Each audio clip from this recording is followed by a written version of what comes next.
All right, let's just jump right into it. We spend our entire lives on this single, relentless quest. We're all chasing the exact same thing, whether we realize it or not.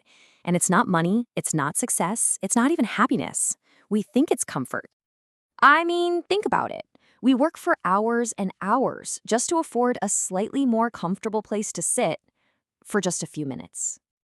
We'll happily pay extra to skip a line, right?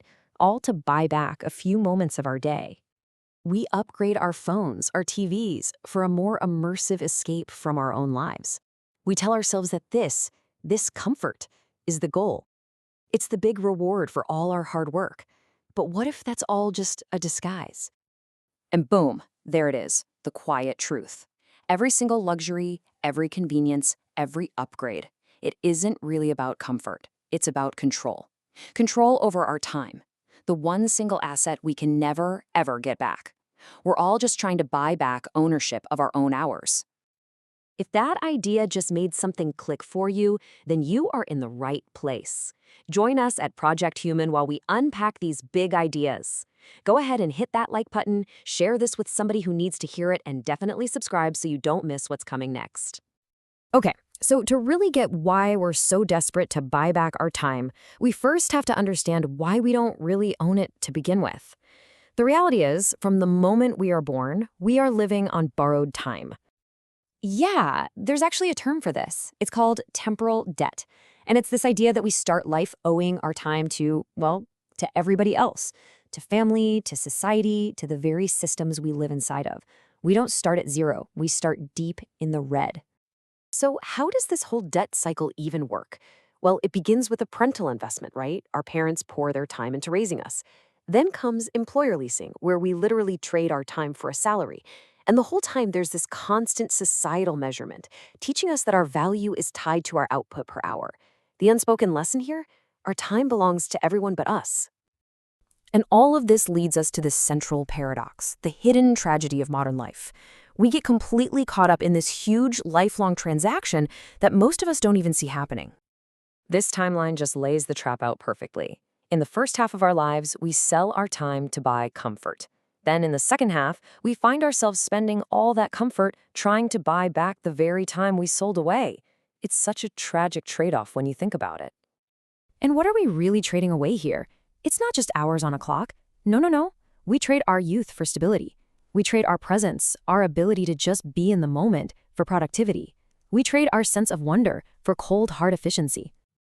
Now, the part that's really devastating about this is the timing. This realization, it often hits us way too late. We chase all the shiny reflections of wealth, the cars, the job titles, the bigger screens. And by the time we finally turn around to look at the real treasure, our time, the vault is practically empty. But hey, it's not all doom and gloom, not at all. Because once you actually see this pattern, you can break it. And when you look really closely, you start to see that underneath all our different goals and ambitions, humanity has always been guided by one single universal North Star. Think about how this plays out across different lives. You've got the monk, who renounces the world to reclaim their inner time. The entrepreneur, who builds systems to multiply their external time. The artist tries to literally capture time and beauty, while the parent invests their time to create a legacy. They're all on completely different paths, but they are all walking towards the same thing. So, here's the crucial point. The ultimate goal, the real endgame, isn't happiness or wealth. It's sovereignty, the complete and total ownership of your time, the ability to spend it however you want without asking anyone for permission. And when you make this shift, when you start treating time as your number one asset, everything changes. Your life stops feeling like this frantic countdown and starts feeling like a composition that you get to write. We have a lot of different words for this feeling, right? We call it success, peace, freedom, enlightenment. But they all just boil down to this one simple, powerful thought. My time is truly mine. Stress doesn't get to set your schedule anymore. Urgency doesn't dictate your priorities. You do.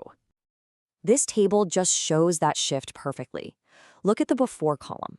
Relationships feel like interruptions, work is just an obligation, and rest feels like you're wasting time. Now, look at the after column. Suddenly, relationships become investments, work becomes a form of expression, and rest is essential renewal. It's a complete 180 in your perspective.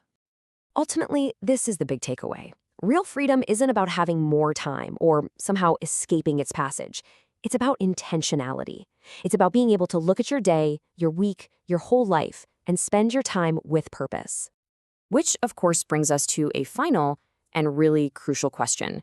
It's one that sets up everything we're going to talk about next time. So, if we accept this idea, if we agree that time is the ultimate measure of wealth, the real currency of our lives, then what is this stuff we spend our entire lives chasing? What role does money actually play in this great exchange? And maybe, just maybe more importantly, who set the price? Who decided exactly how many hours of your one precious, finite life a dollar is worth? We are going to answer that. So join me for our next explainer, where we are going to unravel money is tokenized time, the most misunderstood truth of modern life. Trust me, you are not going to want to miss it.